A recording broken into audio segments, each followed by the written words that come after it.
বহাগ মানে অসমীয়া জাতিৰ স্বাভিমান। বহাগ মানে বিহু গাই যাওঁ লৈ আদৰ বিহুৱান।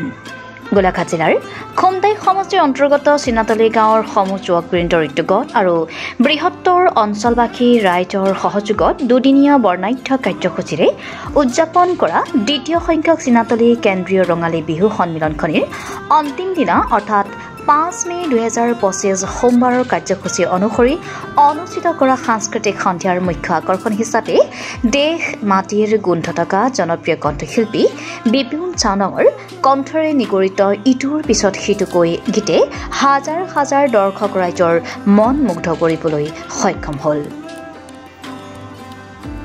অনিমেষ বৰুৱাৰ প্ৰতিবেদন, ৰিপৰ্টাৰ লাইভ অসম।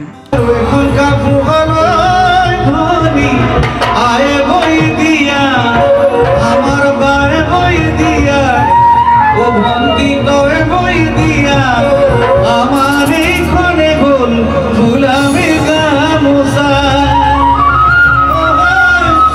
এই ক্ষণে গোল ফুলামে গামোসা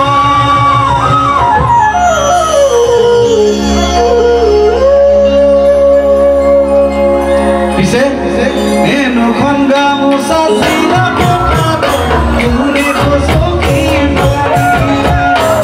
আই রকমি কেসা কলিকা কোনে নোয়াগা চিরঞ্জীব কথা অসমীয়া মানুহ হিচাপে আপোনালোকে মোৰ কণ্ঠৰ লগে লগে এবাৰ কৈ দিয়ক ৰাইজ, জয় আই অসম, জয় আই অসম।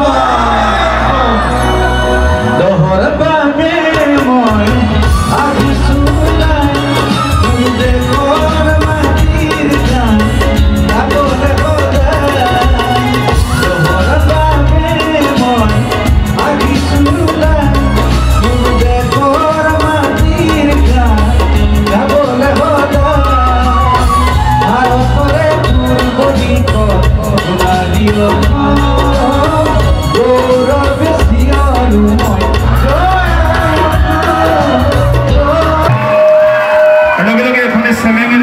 সম্বৰ্ধনা জনাব বিহু উদযাপন সমিতিৰ সভাপতি তুষাৰজ্যোতি শৰ্মাই তেখেতক এখন চেলেঙেৰে সম্বৰ্ধনা জনাব।